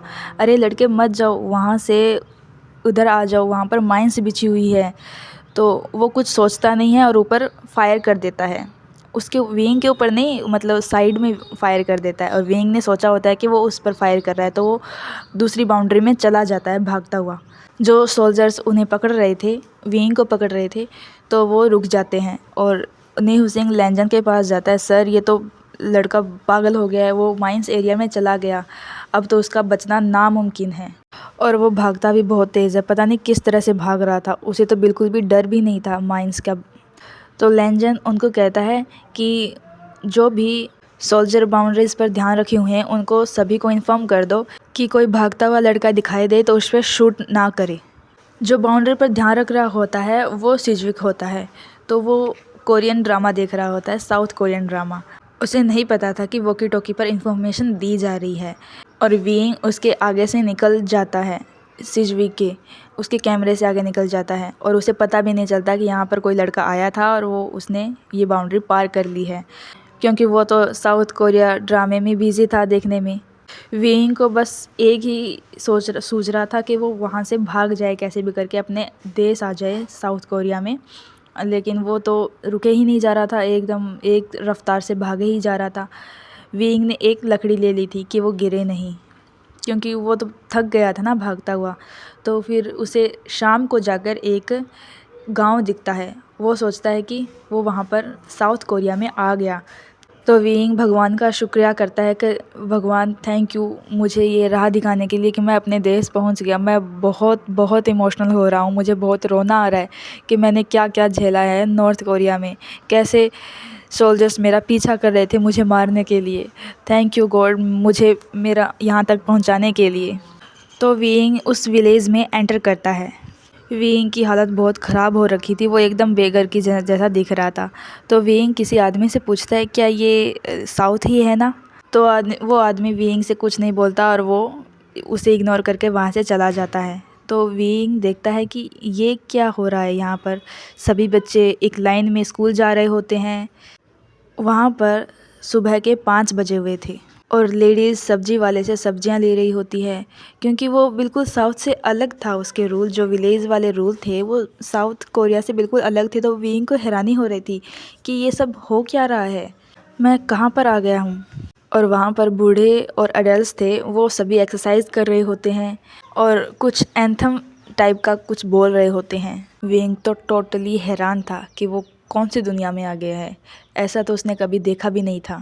और विंग देखता है कि अचानक से वहाँ पर लाइट आ जाती है। तो सभी लोग बात करने लग जाते हैं, कल रात तो लाइट बिल्कुल भी नहीं आई, चलो आज लाइट आ तो गई। तो विंग सोचता है क्या इधर लाइट भी नहीं है। तो उधर एक गाड़ी आती है, वो कोई कमांडर की गाड़ी होती है। वो गाड़ी थोड़ी पास आती है तो उसमें हमें दिखाया जाता है कि उस गाड़ी में कमांडर मैंग्याओ था। विंग उस गाड़ी को रोकने ही जा रहा होता है, तभी अचानक से पीछे से विंग का मुंह पकड़ लेता है और विंग को उठाकर एक कोने में ले आता है, ताकि मैंग्याओ को ना पता चले कि कोई साउथ से यहाँ पर लड़का आया होता है। और वो उठाने वाला कोई और नहीं, हमारा वांग जी ही होता है। वांग जी विंग के आगे होता है और उसने विंग का मुंह पकड़ा हुआ होता है। विंग ने अपनी आंखें बंद करी होती है कि विंग को एकदम पता भी नहीं था कि उसके साथ क्या हो गया अचानक से। काफ़ी देर तक वांग जी विंग को ऐसे ही देखता रहता है और विंग अपनी धीरे धीरे आंखें खोलता है। उसे पता चलता है कि उसके सामने वांग जी है। वो ऐसे ही एक दूसरे को देखते रहते हैं। फिर वांग जी अपना हाथ विंग के मुंह पर से उठाता है फिर वीइंग बोलता है, मुझे पहली बार तुम्हें देखकर बहुत खुशी हुई है, मैं पता नहीं कहाँ आ गया हूँ। तो लैंजन कहता है, मैंने कहा था ना तुम भागो मत, मैं तुम्हें अपने घर तुम्हारे घर पहुँचा दूँगा। तो वीइंग कहता है, प्लीज़ प्लीज़ मुझे यहाँ से निकाल दो, मैं तुम्हारी एहसान कभी नहीं भूलूँगा, और जैसे ही मैं साउथ कोरिया में चला जाऊँगा ना तो मैं तुम्हें बहुत सारा पैसा दूँगा, पर यहाँ से मुझे निकाल दो प्लीज़, मेरी हेल्प करो। वीइंग एक पपी फेस बनाकर ये सब कुछ वांग जी से बोलता है। तो वांग जी भी थोड़ा हैरान रहता है कि वो उसकी मदद क्यों करने जा रहा है और क्यों ऐसा कर रहा है। तो वांग जी कह देता है, हाँ ठीक है, मैं तुम्हारी हेल्प करूँगा, लेकिन पैसे तुम अपने पास ही रखना। तो वीइंग कहता, ओह क्या सच में तुम मेरी हेल्प करोगे? वीइंग कहता है, क्या तुम मुझ पे एक एहसान और करोगे? मुझे यहाँ मैं किसी को यहाँ नहीं जानता, तो मैं कहाँ रहूँ? और तुम मुझे ना अपने ऑफ़िस में बिल्कुल भी मत लेके जाना उधर लॉकअप एरिया में, क्योंकि वो मुझे सभी जासूस समझेंगे और ये मैं बिल्कुल नहीं चाहता। तो वांग जी कहता है, तुम इसकी टेंशन मत लो। तो वांग जी वीइंग को अपने घर ले जाता है और उसका घर उसी विलेज में होता है। फिर हम देखते हैं मेंग याओ को। मेंग याओ उन 3 चोर से मिलने के लिए लॉकअप में जाता है। वो थीफ जो होते हैं, चोर होते हैं, वो खुश हो जाते हैं कि उनसे मेंग याओ मिलने के लिए आता है, क्योंकि मेंग याओ ने ही साउथ में उन्हें जासूसी करने के लिए भेजा होता है। तभी मेंग याओ वांग जी को उनको छोड़ने के लिए कहता है, लेकिन वांग जी तो अपना वांग जी है, वो किसी की नहीं सुनता, और वांग जी ने उन्हें इन चोरों को लॉकअप में डाल दिया था। वो छोड़ता नहीं है और वो कहता है कि मैं इनके खिलाफ़ कार्रवाई ज़रूर करूँगा। लेकिन लैंजन का कुछ करने से पहले ही मेंग याओ उनसे मिलने के लिए आ जाता है और वो पूछता है, क्या किया तुमने साउथ जाकर? वो सारे चोर बोलते हैं, वो 3 चोर थे, वो बोलते हैं, सर हमने बहुत सारे खुफिया रास्ते भी ढूंढे हैं और कुछ कीमती चीज़ की इन्फॉर्मेशन भी लेके आए हैं आपके लिए। तो मेंग याओ खुश होता है और कहता है, बहुत अच्छे। फिर उनमें से एक चोर बोलता है, क्या सर हमें कोई इनाम नहीं देंगे? तो मेंग याओ कहता है, हाँ ज़रूर ज़रूर तुम्हें इनाम मिलेगा। मेंग याओ एक डेविल सी स्माइल करता है। तो उन चोरों को एक गाड़ी में बिठाया जाता है और उन्हें ये बोलकर बिठाया जाता है कि उन्हें एक हेड ऑफिस ले जाया जा रहा है मेंग याओ के। तो वो बैठ जाते हैं खुशी खुशी से कि हमें इनाम दिया जाएगा, और वो भी मेंग याओ कमांडर देंगे। तो उन थीफ की गाड़ी एक सुनसान एरिया में पहुंच जाती है। तभी वहां पर एक ट्रक आता है, जिसके ट्रक के फेस के आगे कुछ नुकीली चीज़ें लगी होती है, और वो नुकीले हथियार लोहे के बने होते हैं। तो वो ट्रक आकर उन चोरों वाली गाड़ी पर टक्कर मार देता है, और तब तक टक्कर मारता है जब तक वो गाड़ी चूर चूर ना हो जाए और एक ऊंचाई से उसे गिरा दिया जाता है। और ये सभी सीन एक नॉर्थ कोरिया की लेडी देख रही होती है, और उनको ट्रक वालों को पता चल जाता है कि इसने सब कुछ देख लिया। वो भी उसे मार डालते हैं और वो वहाँ से चला जाता है। ये ट्रक कहाँ से आया, किसने भेजा, अभी तक हमें ये नहीं बताया जाता है। ये सब हादसा वांग जी के घर जाने से पहले हुआ होता है, और इस हादसे के बारे में वांग जी को अभी तक कुछ भी नहीं पता होता है। फिर हम देखते हैं वांग जी और वीइंग को। वांग जी अपने घर पर वीइंग को लेकर आता है। वीइंग एक जगह बैठ जाता है और वो यही सब सोच रहा होता है कि वो कैसे यहाँ से निकले, किस तरह से जाए, वो कहाँ आ गया एक दिन में, उसने कहाँ पैराग्लाइडिंग स्टार्ट की थी, और एक तूफ़ान आने के बाद वो नॉर्थ कोरिया में पहुँच गया। ये सभी हैरानी अपने खुद को ही जता रहा होता है। वांग जी वीइंग के लिए खाना बना रहा होता है। वो जल्दी से जल्दी क्या बना सके वीइंग के लिए, वही सब ऑमलेट, चावल, ये सब कुछ बना रहा होता है उसके लिए। तो वांग जी वीइंग को खाना सर्व करता है, और वीइंग उस खाने को देखकर सोच रहा होता है कि उसे खाए या नहीं खाए, वांग जी पर विश्वास किया जाए या नहीं किया जाए। तो वीइंग हंसते हुए, मतलब थोड़ी हैरानी या डरी वाली हंसी के साथ कहता है, क्या तुम पहले टेस्ट करो, तुमने बनाया है ना ये खाना, तो मैं चाहता हूँ कि तुम इसे पहले खाओ, नहीं तो मैं बहुत बुरा इंसान बन जाऊँगा कि ये खाना मेहनत किसी और की और खाऊं मैं, इसलिए तुम पहले इसे टेस्ट करो। तो वांग जी को पता चल जाता है कि वीइंग उस पर शक कर रहा है और उस पर विश्वास नहीं कर पा रहा है। तो वांग जी सीधे सीधे बोल देता है, ये खाना सेफली है, तुम इसे खा सकते हो और तुम मुझ पर विश्वास कर सकते हो। तो वीइंग कहता है, फिर कहता है हाँ, मैं वो कर भी क्या सकता हूँ तुम पर विश्वास करने के अलावा। तुम समझ सकते हो ना मेरी सिचुएशन। मैं इस तरह, क्योंकि मुझे खुद भी यकीन नहीं हो रहा कि मुझे मेरे साथ क्या हो रहा है और मैं कहाँ आ गया हूँ। अभी तक मुझे विश्वास नहीं है, क्या मेरा ये सपना तो नहीं है। तुम मुझे पिंच कर सकते हो। तो वांग जी कहता है नाटक मत करो, चुपचाप ये खाना खा लो। अगर तुम्हें ये खाना खाना है तो खाओ, नहीं तो मैं ये ले जाता हूँ। तो वांग जी वो खाना ले जाने लगता है। फिर विंग बोलता है नहीं नहीं नहीं, मुझे तुम पर विश्वास है। तो विंग वो खाना खाने लगता है। विंग 2 दिन से बहुत भूखा होता है, तो वो और कुछ नहीं देखता। वो एक ऐसे खा रहा था कि वो कितने ही दिनों से भूखा है, तो वो जल्दी से खाना ख़त्म कर देता है। विंग वांग जी को थैंक यू करता है। फिर वांग जी विंग को कहता है कि मैं हेड ऑफ़िस जा रहा हूँ और मैं वहाँ पर काम करता हूँ। जैसे कि मैं कमांडर हूँ, सोल्जर हूँ, तो मुझे जाना पड़ता है। और तुम यहाँ घर पर ही रहना, कहीं बाहर मत जाना और खिड़की बंद मत खोलना। और कोई भी गेट नॉक करे तो तुम गेट को मत खोलना। मैं बाहर से लॉक करके जा सकता हूँ। तो विंग कहता है हाँ, मुझे तुम पर विश्वास है। तो विंग अपने आप से कहता है इसके अलावा मैं कर ही क्या सकता हूँ। तो वांग जी विंग को समझा देता है खाने वाली चीज़ कहाँ रखी होती है, और वो कहता है कि तुम नहा लेना गर्म पानी कर। मैं तुम्हारे लिए कुछ कपड़े रख कर जा रहा हूँ, तुम चेंज कर लेना। तो विंग कहता है ठीक है मैं कर लूँगा, अब तुम जाओ, मुझे इतना समझाने की ज़रूरत नहीं, मुझे सब आता है। तो वांग जी कहता है ठीक है, फिर मैं जाता हूँ। तो वांग जी रेडी होकर जल्दी से हेड ऑफ़िस चला जाता है अपनी गाड़ी में बैठकर। वांग जी अपने ऑफ़िस में काम कर रहा होता है, तो वहाँ जाकर उसे पता चल जाता है कि जो थीफ थे उनका एक्सीडेंट हो चुका है और वहाँ पर कुछ दूर एक लेडी की लाश मिली होती है। तो ये सब इन्फॉर्मेशन वांग जी को पता चल जाती है और वो इसी को इन्वेस्टिगेट कर रहा होता है। तभी वांग जी के ऑफ़िस में एक कॉल आता है। तो वांग जी उस कॉल को उठाता है और कहता है गर्म पानी मैं कैसे करूँ, मुझे नहीं पता। वो कॉल विंग का होता है। तो वांग जी तो उस इन्वेस्टिगेशन के बारे में मतलब पता लगा रहा होता है, तो वो भूल चुका होता है कि विंग उसके घर पर है। फिर वो कहता अच्छा तुम हो क्या, तो तुम्हें पता है ना सब कुछ, मैं तुम्हें ने तो बोला था। तो विंग कहता है मैंने सोचा यहाँ पर गीज़र होगा, लेकिन यहाँ पर तो ऐसा कुछ है ही नहीं। मैं गर्म पानी कैसे करूँ, मैं नहाऊँगा कैसे बिना गर्म पानी। तो वांग जी कहता है बाहर भट्टी है, उसमें आग जलाओ और वहाँ पर गर्म पानी होगा और बाथरूम में बकेट रखी होगी, वो उठाकर उस गर्म पानी को लेके आओ और बाथरूम में रखो और नहा लो। तो विंग कहता है क्या ये सब करना पड़ेगा एक गर्म पानी के लिए? और तुम तो इतने बड़े कमांडर हो, फिर भी तुम्हारे पास गीज़र कैसे नहीं है? तो वांग जी कॉल रख देता है।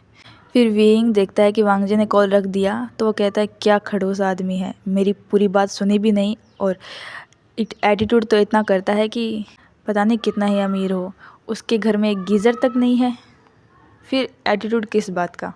विंग अपने आप को देखता है और कहता है ओह मेरी हालत तो देखो, मैं कैसा हो गया हूँ। ऐसी हालत तो मेरे मेड की भी नहीं होगी। अगर मीडिया में मेरी ऐसी फ़ोटो कोई क्लिक करके डाल दे तो मैं तो बिल्कुल बदनाम हो जाऊँगा। चलो विंग नहाना ही पड़ेगा, इतना सेक्रीफाइस तो करना ही पड़ेगा साउथ में जाने के लिए। तो विंग गर्म पानी करता है, बकेट उठाकर बाथरूम तक लेके आता है। वांग जी हेड ऑफ़िस में कुछ पेपर्स के काम कर रहा होता है। वो अकेला ऑफ़िस में बैठा होता है, एक टेबल, उस पर बहुत सारे पेपर्स होते हैं और वांग जी चेयर पर बैठा होता है, वो कुछ साइन कर रहा होता है। तभी वांग जी का ऑफ़िस का टेलीफ़ोन बजता है और वांग जी उसे पिक करता है। फिर विंग की आवाज़ आती है, वो कहता है मैंने बाथरूम में सब जगह ढूंढ लिया, लेकिन मुझे बॉडी वॉश, शैम्पू और हेयर कंडीशनर नहीं मिल रहा है। तो वांग जी कहता है ये सब मेरे पास नहीं है और मैं नहीं रखता। बाथरूम में सोप होगी, उसी से सब कुछ कर लो जो तुम्हें करना है। फिर विंग के कुछ बोलने से पहले ही वांग जी कॉल कट कर देता है और विंग कहता है क्या खड़ूस आदमी है, कॉल कट कर दिया, और ये बॉडी वॉश, शैम्पू और हेयर कंडीशन के बिना ज़िंदा कैसे रह सकता है? ये एक टाइम में खाना नहीं हो, लेकिन ये तो होने ही चाहिए। विंग एक बड़ी सी सांस भरता है और कहता है चलो विंग, तुम्हें तो एक सोप से ही नहाना पड़ेगा। पता नहीं लोग कंडीशनर, बॉडी वॉश और इसके बिना रह कैसे सकते हैं। वांग जी बेचारा बहुत बिज़ी होता है अपने ऑफ़िस में, तभी वांग जी के ऑफिस का कॉल रिंग करता है। फिर वांग जी उठाता है तो हेलो कहता है। फिर वेइंग की आवाज़ आती है और वो वेइंग कहता है चलो और कुछ ना हो लेकिन ये सबसे इम्पोर्टेंट है, मैं इसके बिना बिल्कुल भी ना आ सकता, ये तो होता ही होता है। तो वांग जी कहता है वो क्या है?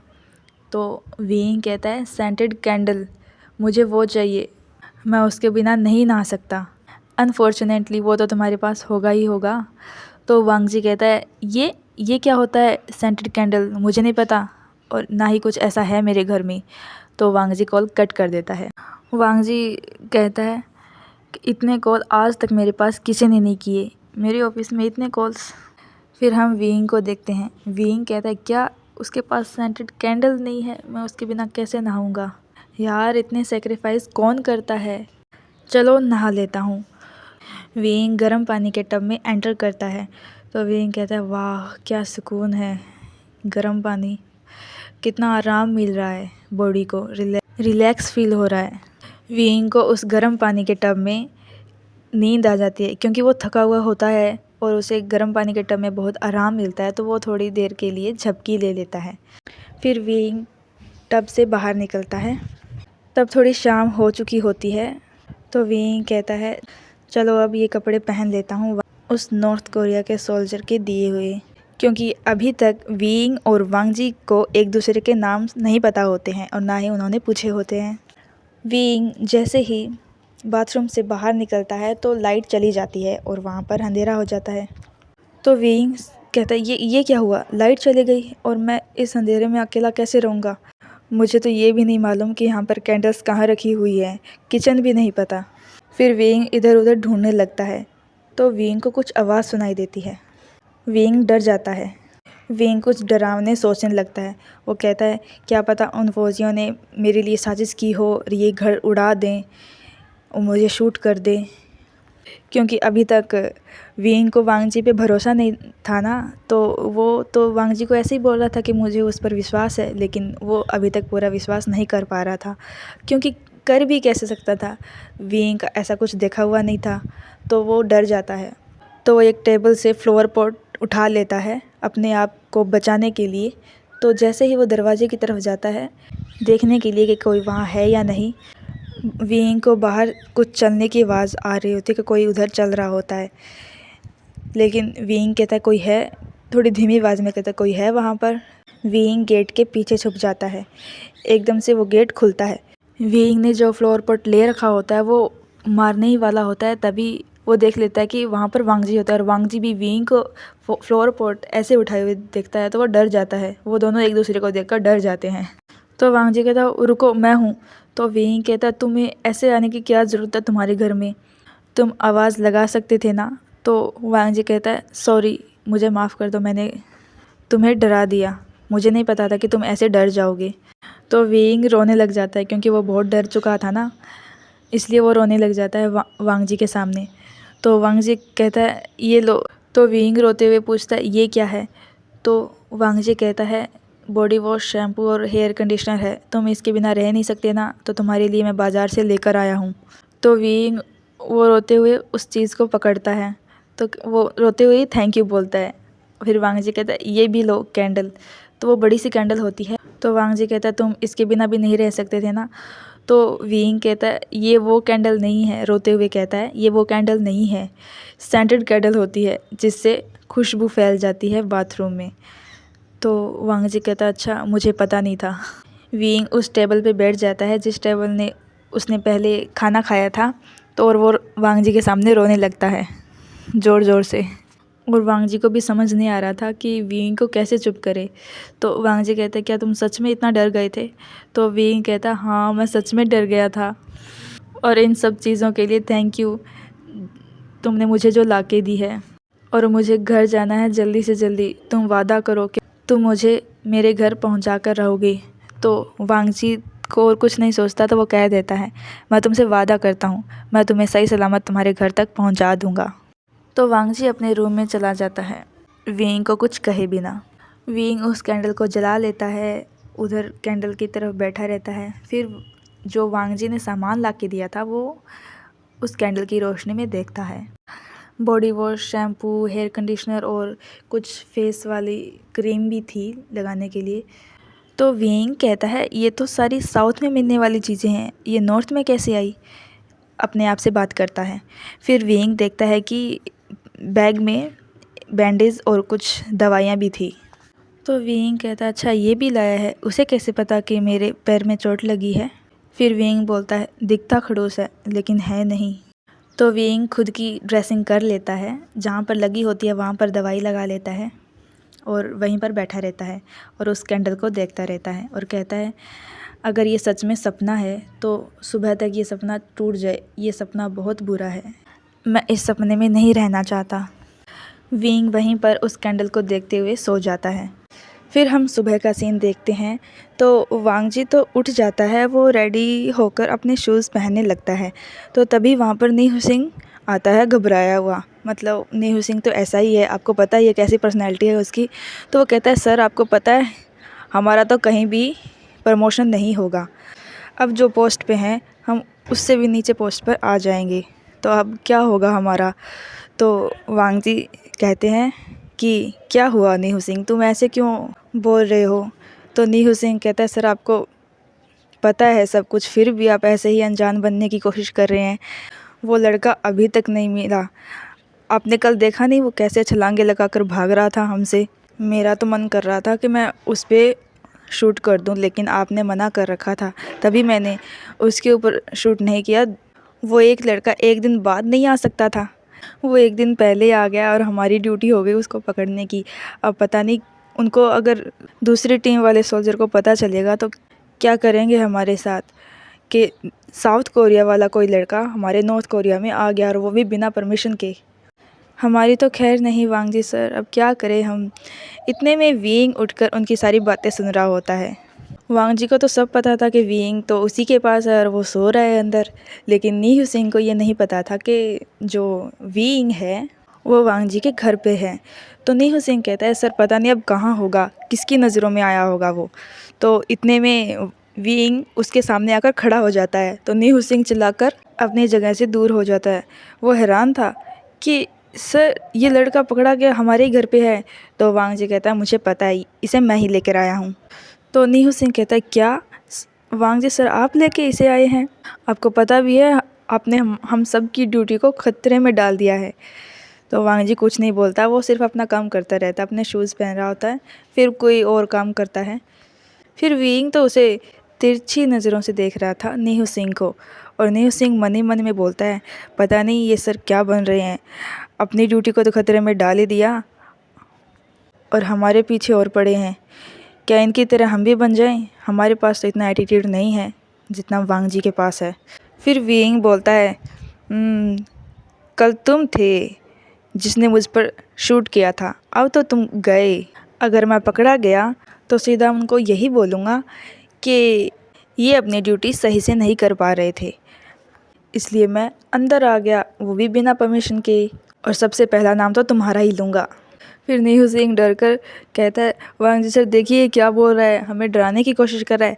फिर नीहू सिंह थोड़ा कहता है अरे ए लड़के, तुम हमें डराने की कोशिश कर रहे हो, तुम्हें नहीं पता तुम अभी भी हमारे कब्ज़े में हो, हम तुम्हारे साथ कुछ भी कर सकते हैं, तुम्हें ये अंदाज़ा भी नहीं है। तो विंग बोलता है अच्छा तो करके दिखाओ। अब मुझे सब पता चल गया कि तुम लोग इतने क्यों डरे हुए हो। अगर मैं पकड़ा गया तो मैं तुम लोगों को भी नहीं छोड़ूंगा और सबको बता दूंगा कि तुम ड्यूटी पर क्या करते हो, अपनी ड्यूटी अच्छे तरह से नहीं करते हो। फिर प्रमोशन की तो दूर की बात, तुम्हें यहाँ पर कोई पोस्ट भी नसीब नहीं होगी, और इस खड़ूस को तो मैं सबसे पहले मज़ा चखाऊंगा। पता नहीं अपने आप को क्या समझता है। तो नीहू सिंह अपने हाथ जोड़कर कहता है प्लीज़ ऐसा मत करना, हम तुम्हें किसी को नहीं देंगे। अगर तुम बता दोगे कि हम ड्यूटी पर ध्यान नहीं देते तो तुम भी यहाँ फंस जाओगे और तुम्हें अपने घर भी तो जाना है। तो विंग सोचकर कहता हाँ ये तो है, चलो हमारे बीच एक डील हुई, तुम मेरी मदद करो मैं तुम्हारी मदद करूँगा, ओके। तो नीहू सिंह कहता ठीक है।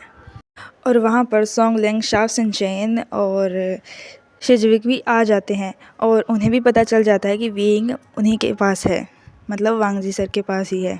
तो वांग जी उनको एक जगह पर बिठा लेता है और उनकी मीटिंग लेता है और कहता है हमें इसको घर पहुंचाना है।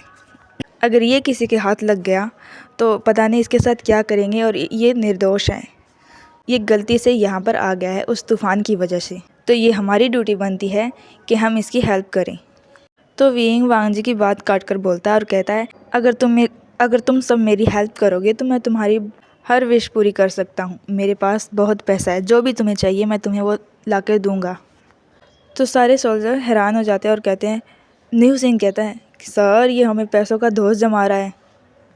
तो वांग जी कहता है तुम चुप रहो, मैं बात कर रहा हूँ ना इनसे, तुम्हें घर जाना है या नहीं जाना। तो वीइंग कहता है हाँ हाँ जाना है, ठीक है मैं यहाँ बैठ जाता हूँ, मैं कुछ नहीं बोलूँगा अब। तो वीइंग अपने मुंह पर फिंगर लगा के बैठ जाता है। फिर वांग जी बोलता है तो हाँ मैं कहा था, तो हमें इसकी मदद करनी होगी, और जब तक ये मेरे घर पे है तो किसी को पता नहीं चलना चाहिए कि ये यहाँ पर है।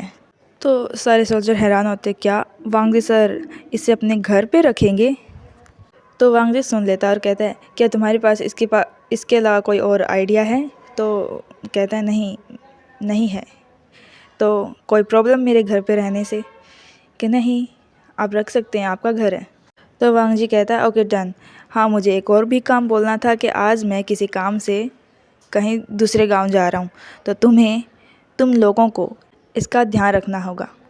ध्यान रहे किसी को पता ना चले, ये हमारा एक मिशन है। तो सारे सोल्जर जो मतलब 4 सोल्जर आए थे, नीहू सिंह, सोंगलेंग, शाओ सिंचेन और सिजुइक, वो खड़े होकर वांग जी को सैल्यूट करते हैं। ओके सर ये बोलते हैं। वीइंग अपने मन में सोच रहा होता है ये खड़ूस दिखता तो खड़ूस है लेकिन ठीक ठाक है, इसे पता नहीं है मैं इसकी बहुत हेल्प करने वाला हूँ साउथ जाने के बाद। फिर वांग जी रेडी होकर अपने हेड ऑफिस चला जाता है और उसी केस की इन्वेस्टिगेशन करता है जिस पे वो ट्रक हादसे में 3 चोर मारे गए। लेकिन कहीं ना कहीं ये वांग जी को शक था कि ये एक्सीडेंट नहीं था, कहीं ना कहीं ये एक साजिश थी। ऐसे एक्सीडेंट बहुत बार हो चुके थे वहाँ पर। फिर हम देखते हैं मैंग्याओ को बिल्कुल भी अच्छा नहीं लगा कि वांग जी उस ट्रक के मतलब उस केस के बारे में इन्वेस्टिगेशन कर रहा था। यहाँ पे हमें पूरा सच नहीं बताया जाता है, लेकिन इतना ही कि मैंग्याओ मतलब कहीं ना कहीं उस ट्रक हादसे से जुड़ा हुआ था।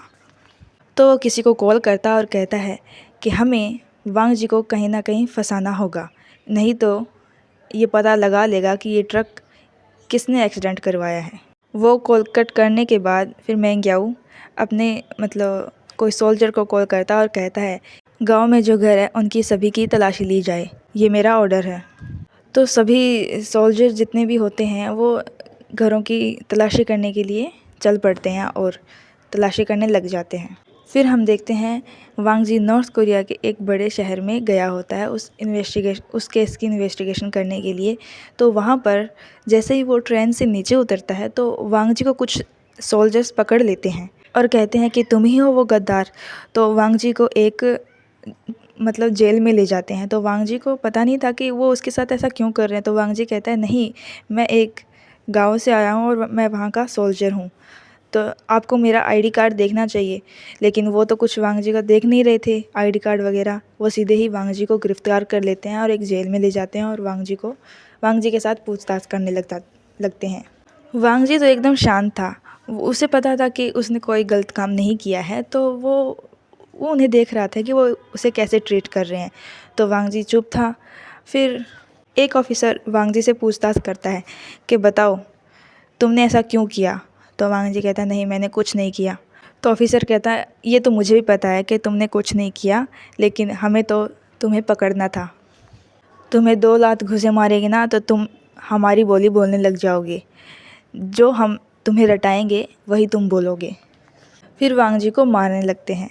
तो वो एक ऑफिसर होता है, उसका भी एक हेड आता है वहाँ पर देखने के लिए कि वो किसको पकड़ के लेके आए हैं। तो वो देखता है कि वहाँ तो वांग जी है, तो वो जल्दी से जेल को खोलता है और उसे रोकता है और उस ऑफिसर को कहता है कि अरे ये तुमने क्या कर दिया। फिर वांग जी से माफ़ी मांगता है, सॉरी सर, हमसे गलती हो गई, हमें माफ़ कर दीजिए। तो वो हाथ पकड़ के उस ऑफिसर का बाहर ले आता है। वहाँ पर 2-3 और पुलिस ऑफिसर्स थे वो भी हैरान हो जाते हैं कि हेड ऑफिसर ऐसा क्यों कर रहे हैं, इस मामूली सोल्जर में ऐसा है क्या।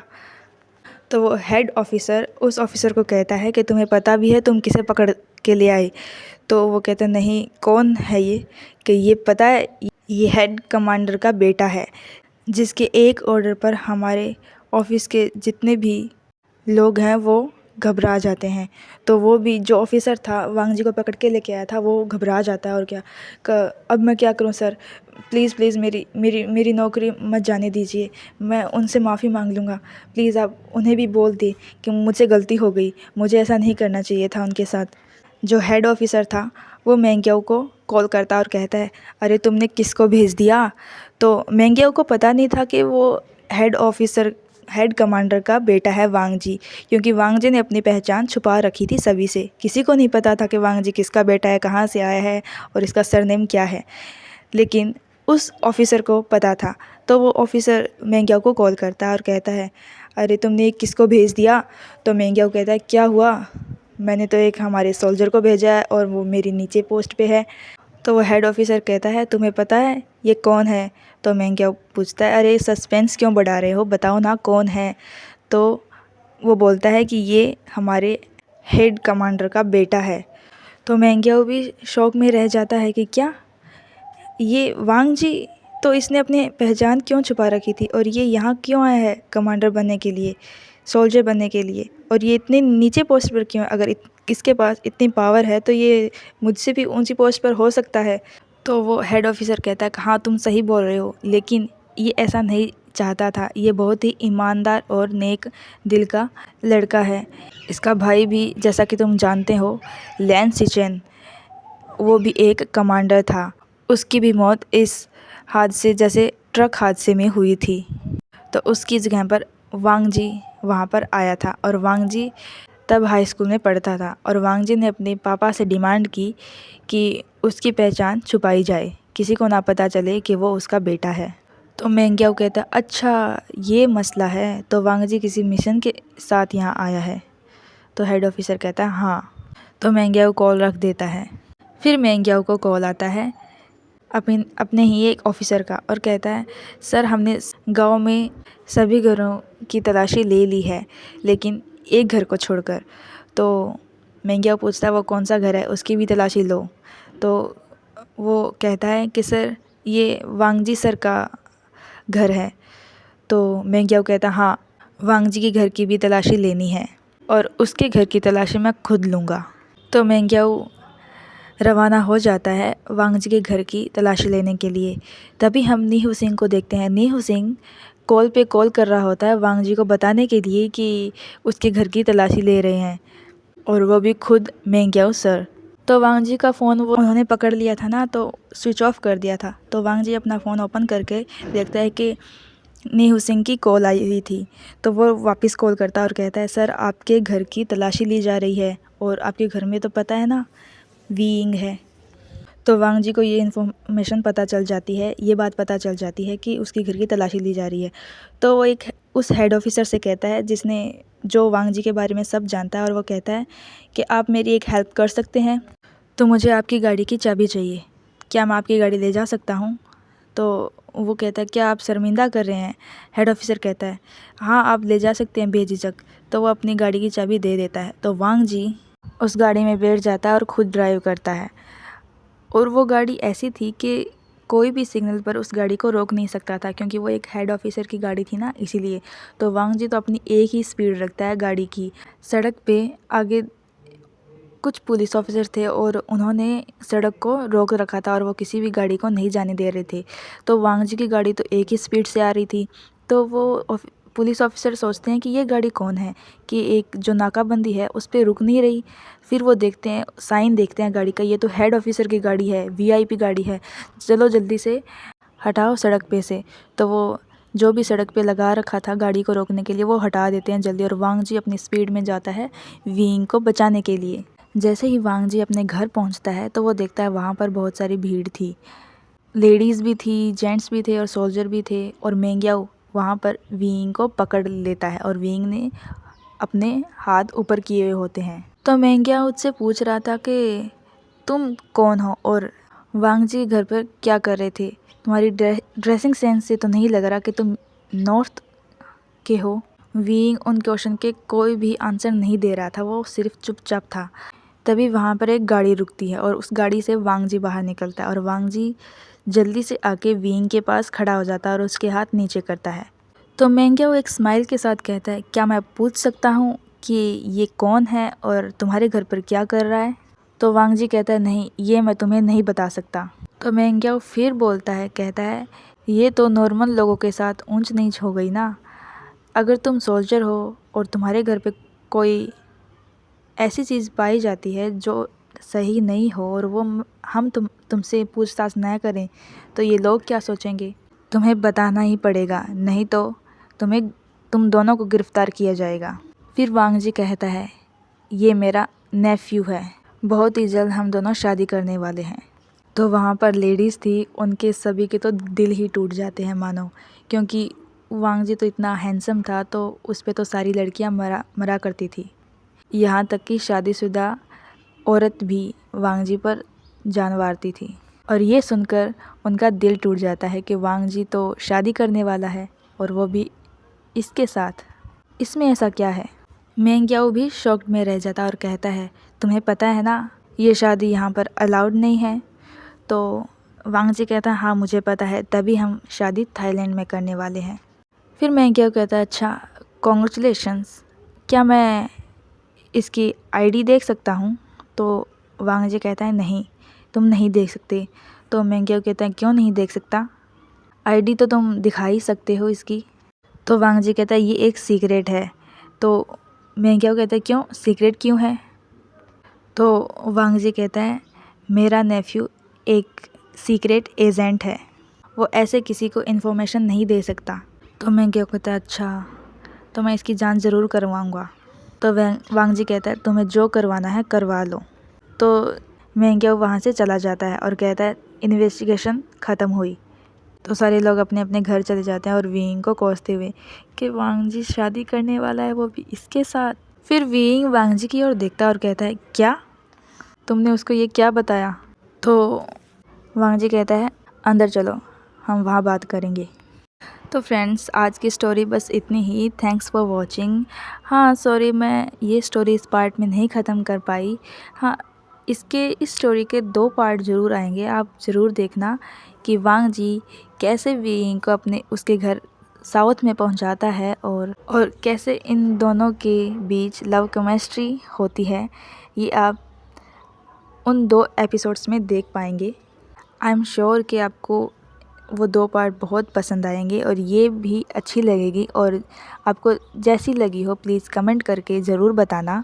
और आपके कमेंट आते हैं तो मुझे बहुत अच्छा लगता है और जितना हो सके मैं उनका रिप्लाई करने की कोशिश करती हूँ। तो फ्रेंड्स, आज के लिए हमारा इतना ही पार्ट रहेगा स्टोरी का। आगे की वांगशन एफएफ स्टोरी सुनने के लिए आपको नेक्स्ट पार्ट का वेट करना पड़ेगा। आई प्रॉमिस कि मैं आपको ज़्यादा वेट नहीं करवाऊँगी, मैं जल्दी से जल्दी उस नेक्स्ट पार्ट को लेके आऊँगी। तो तब तक के लिए बाय बाय फ्रेंड्स, मिलते हैं नेक्स्ट एपिसोड में। Thank you.